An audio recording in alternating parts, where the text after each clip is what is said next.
Yo, what is going on, guys? Welcome back to another video. In this video, we're going to be going over our quarterfinal match of the monthly final versus Chazmac Gaming. And I know a lot of you are going to have this question, so I thought I'd answer it right at the start of the video. Why am I not playing and where have I been?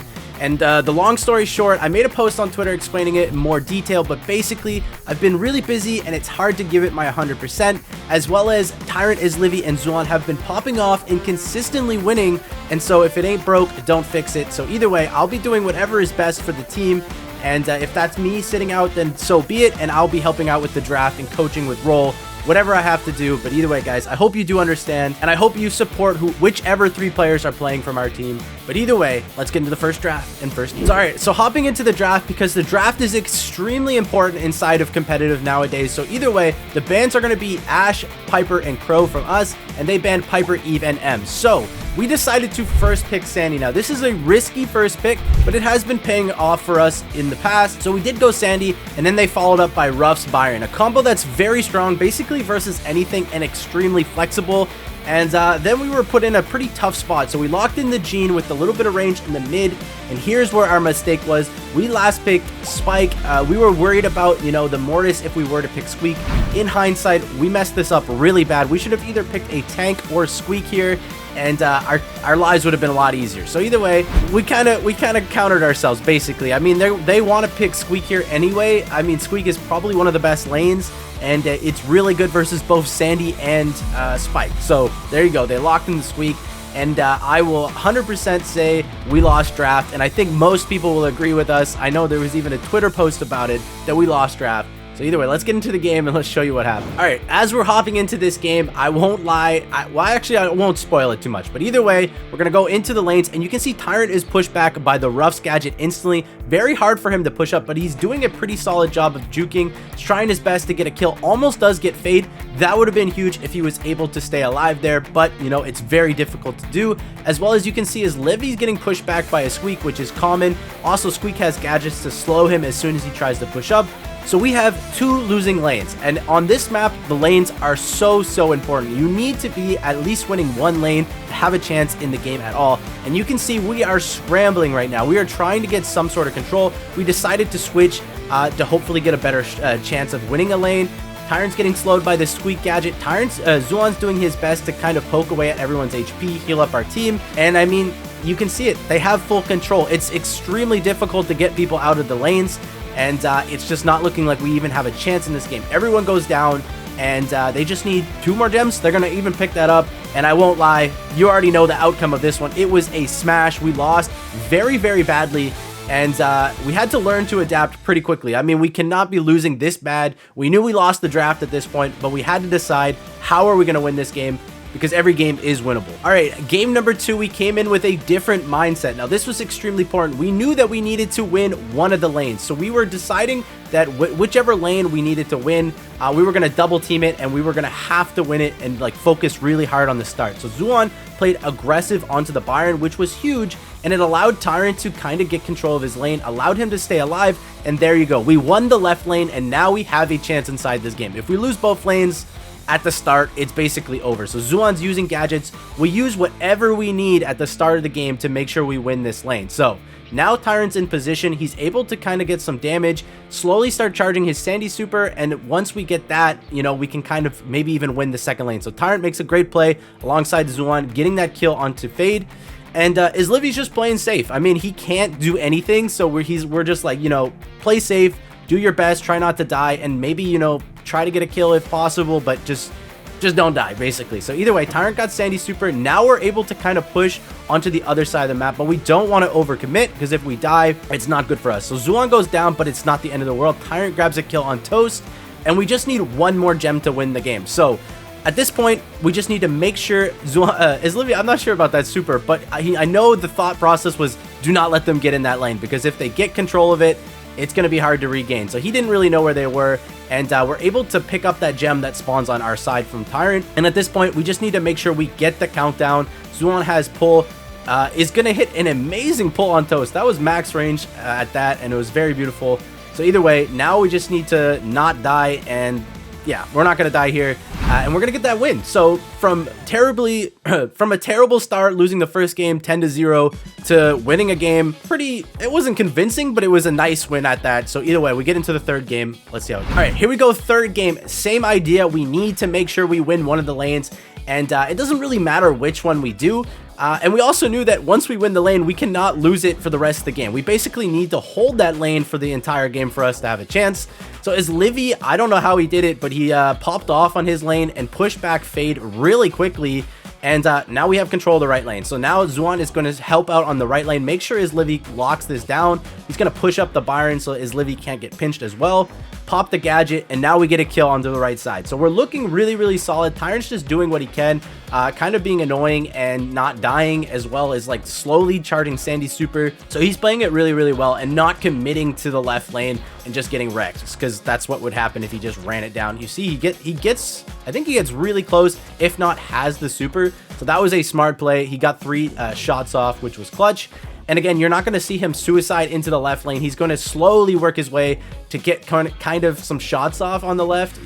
It's hard to explain, but you know what I mean. And he's going to get slowed. So at this point, he's just going to suicide, try to get a couple shots. But at the same time, as Livy and Xuan are locking down this right side, not letting anybody really come up. And we're winning in the gem count. So again, this is all that matters. They seem to want to just play on that other side. Xuan gets tapped a lot here, actually. It has to heal up, but Tyrant just goes in, gets the kill. Again, huge. He's probably 1 shot away from super at this point.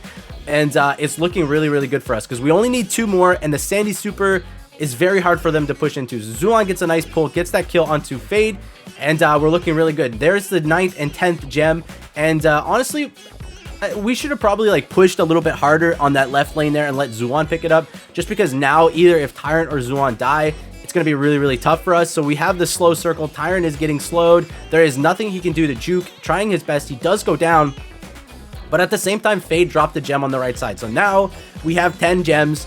But if they reset one more time, they are able to come back. So again, actually we have 11 gems, excuse me. But either way, they just need to reset one time.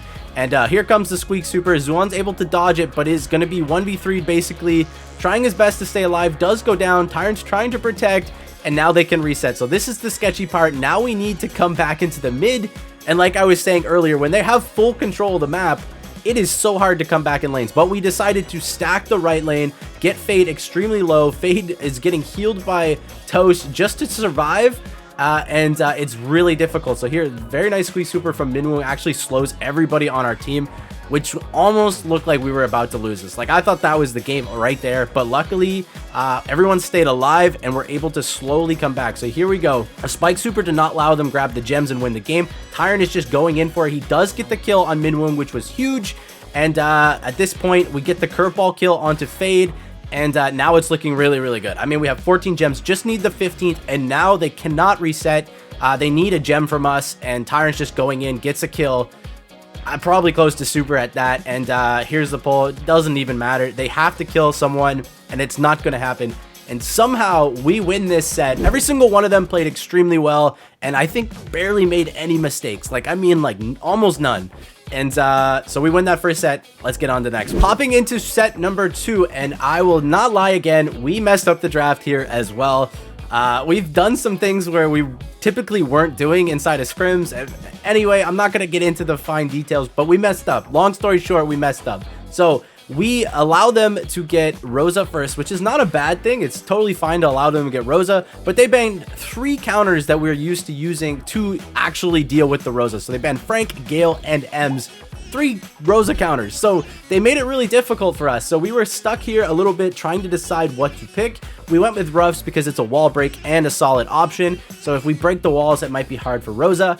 And here we decided to go Amber, something that we typically don't do too much. But we thought maybe if we burn all the grass really quickly, Rosa won't be that good. And so, you know, we thought we were okay at this point. Then they lock in a Leon, I believe. I'm going to skip a little bit ahead. Leon and Byron. So now they're very versatile. They have Invis in the mid, allowing Byron to get free control of mid. They have Leon that's just really aggressive, as well as the Rosa. And you have a Byron in the back healing with the range. So If we break up the map, they're not even that bad because, well, they have still Leon and Byron to kind of long range as well. And I mean, Rosa's still probably going to be pretty good because it's impossible to break all the grass. So here, I don't know. We kind of just picked Lola, I guess, to hopefully scout them out through the mid, because Lola's shot's a little bit bigger. Unfortunately, it is not going to work like we planned. We thought about it. We probably needed another tank counter for the Rosa. Maybe a Griff probably would have done a lot better as we thought about it. And, you know, in hindsight, everything went kind of wrong for us in this draft, but it happens. We moved on, and I'll just show you the games, but you can probably imagine what's going to happen here. So basically, Zuan is trying to charge super as soon as possible. He does burn his grass because he was scared that the Leon was pushing up because of the Rosa slow. Everyone's slowly trying to charge supers and trying to do our best. So Fade gets a nice sneak up kill onto Eslivy. There's nothing Eslivy can really do. It's really, really simple for them to sneak up. Minwoo does get the goal, and we have a couple supers now. We knew that we had to get late in the game. Like, we knew that for us to have any chance in this game, we had to get like really late where all the walls are down. Overtime would have been great, even though they still have Byron Leon, which is kind of toxic. But again, it was tough. This is really tough for us to win. And so Zuan is just trying to get super, trying to find out where they are, as well as everyone really on the team.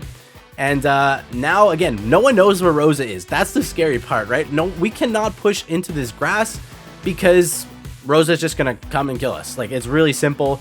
And also, Toast has a really easy time just melting Eslivy. There's nothing really he can do. He gets outranged as well. And they score a quick 2 goals. I mean, they win the first game very clean. Very good draft by them as well. And we're going to lose that first game, so let's hop in the next one. All right, game number 2. And we knew what we had to do. Unfortunately, it is really hard to do. So basically, again, we have to survive the early game. We have to make sure that somehow if the Rosa slows, you know, we spot out the Rosa. We get the wall breaks very soon, but Minwoo gets a nice kill onto Tyrant, and now we are really in a tough spot. I mean, when Minwoo is just going to go in, he's healing. Again, they have too much aggressiveness, and Minwoo gets the nice goal. I mean, honestly, a really nice play by him getting that goal. And we are put in a tough spot again. I mean, we cannot let them score that early if we want a chance inside this game, because for us to score, really, really tough. But again, it is all in hindsight. So here we go. Minwoo's going in again. Gets a lot of damage onto Eslivy. Eslivy is able to stay alive, which is clutch. We do have a powered up Amber, but again, there's still too much grass on the map for Rosa. Rosa can just run around, and it's too much HP for us to deal with, to be honest, and there's too many walls. So Eslivvy's going to try his best, pop the Lola clone to stay alive, and you can see we're scrambling just to find them. I mean, they're just hiding behind walls, and that's the right thing to do. We're trying to slowly spot them out. Hopefully they play a little too aggressive sometimes, and we get our supers, but again, they played it really smart. They waited for the right opportunity, and now Minwoo has super. Rosa is just getting healed by Byron, and we're all low. And I mean, we can't heal because they just push up and we die. So now Byron's tapping. I mean, yeah, I don't know what to say. Honestly, it's really, really tough. Zuan does go down. Fade, they all go in at the same time, and that is basically the game. I mean, there's no way. So we lose that game pretty convincingly. Brawl Ball was not our best map there. So either way, let's get into the third set. Let's go. All right, here we go into the third set. Now the bans are going to be Tick, Grom, Ash from us, and they're going to be banning Piper, Eve, and Jean. So all the range, and we ban the other 2 throwers to lock in the Sprout. Usually people ban Tick, so we were like, well, if we ban the other 2 throwers, we can get Sprout, so let's take the thrower and let's draft around that. So either way, they lock in Leon and Max, 2 brawlers that are very good versus throwers, at least somewhat good versus throwers, because again, they have invis, they have speed, a lot of things to deal with, and now we were put in a really tough spot. We have to remember that they can always go tank last pick and kind of counter us. So we lock in the Rico, because Rico, really solid lane, and it's really hard for either Leon or Max to kind of deal with the Rico. So that was a comfortable pick for us. And then here was the dilemma. What do we pick last? Not allowing them to get a tank. And we decided ultimately to go B. And I think it was a really smart pick. And a lot of people will disagree with our draft. And you know what? It's a very fair point. But at the end of the day, it's kind of a comfort draft for us. We're comfortable with this kind of meta, or this kind of, you know, matchup. Because, well, the idea is that they have so much stuff. They have Leon super, max speed, and you'll see they lock in a Mortis here. I'll just skip ahead. They lock in the Mortis. So they have 3 aggressive brawlers that should be able to just dominate a Sprout, Rico, and B. But either way, we'll see what happens inside the game. I won't spoil it, but here we go. All right, here we go. Getting into the first game, and basically We knew that they were probably, we thought that Mortis was probably going to go for the star. However, they did go side, which is, you know, some people do it, some people don't. And either way, we're looking pretty good. So nice couple shots as well as a slow turret to slow Minwoo down. And now everyone's low and we're able to push up really quickly. I mean, Tyrant's tapping right now. I don't think he's missed a single shot. And you'll see that the B is going to hover the Sprout. I mean, we need to protect Sprout at all costs. Tyrant is going to get a nice wall. It kind of interrupts Toast a little bit. Toast goes down through a 3K and a Sprout shot as Livy is pushing up, popping off right now with some Rico supers. And again, none of them can really deal with as Livy. I mean, the only one is maybe Mortis if he gets a nice dash, but as long as Livy doesn't overstep, it's really difficult. And again, Zuan, you can see with the 3Ks basically protecting Tyrant. Toast is really hesitant to go in.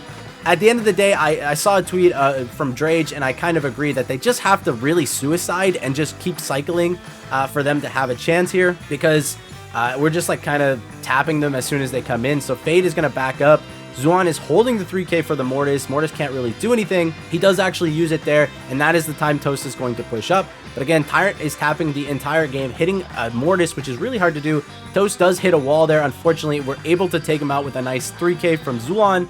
And again, nice couple shots from everybody on the team. Minwoo does overstep, and now they're kind of going in one by one. So again, with their comp, they have to coordinate their push. They have to all go in at the same time. Otherwise, we are able to deal with kind of one brawler aggressive at a time.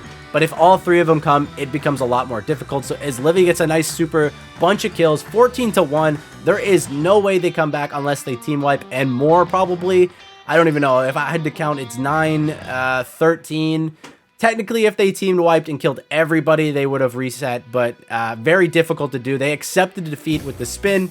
We're going to win that first game pretty handedly, so let's get in the next one. All right, game 2, basically same idea. We want to get some nice kills at the start. They are going to grab the blue star, but that is expected with their comp. We knew we had to slowly push up, get some taps, and the main way we push up is going to be as Livy. I mean, as Livy is a Rico. He has nice bounces, and it's really tough for them to deal with.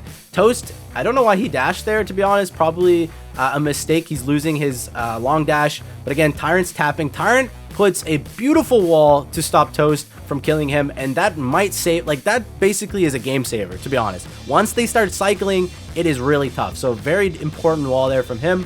Fade is doing a lot of work trying to push up and push us back, but is going to be kind of low, so has to back up and heal as well. And again, we are now looking a little bit kind of hesitant to go in because they do have a invis turret. So we have to kind of wait here. We can't really go into invis Mortis and Fade hiding in a bush. So Max, Mortis, Leon, you can't walk into that blind. So we are going to wait for this turret to wear off. He does place another one. And again, we still have a lot of time. 50 seconds left. We don't have to panic here. We do not want to push up. Tyrant is going to go for it at this point. And a nice, safe shot from Zuan to kind of help him protect from Mortis. And again, now we are in control. So we have a wall. Tyrant is ready to place this wall on the right side and allow his Livy just to pop up on the left. They can't push his Livy. Like I said, it's very difficult for them. Tyrant has free reign over them right now. You can see Rico gets a nice super as Livy. Beautiful super onto Minwoo in the corner. Now Fade is too low to even push up. It is basically up to Mortis right now. Basically up to Mortis. Another beautiful wall from Tyrant, and the bounce shot gets the kill. And they don't really have a chance here. I mean, unless they killed is Livy and someone else. But it's really, really difficult for them. Basically impossible. And we get that win 4-1. Pretty close game that time around. And Zuan's a little bit hyped. So either way, all right, guys, there you have it. We won the quarters final match versus Chazmac Gaming. It was an extremely close series. GG's to Chazmac. They had some excellent drafts. And we just had to play extremely well, and luckily we were on point today, winning that quarterfinals match, moving on to the semis, which I'll show you guys in the next video. So again, subscribe, like if you want to see it, and hope to see you in the next video. Peace.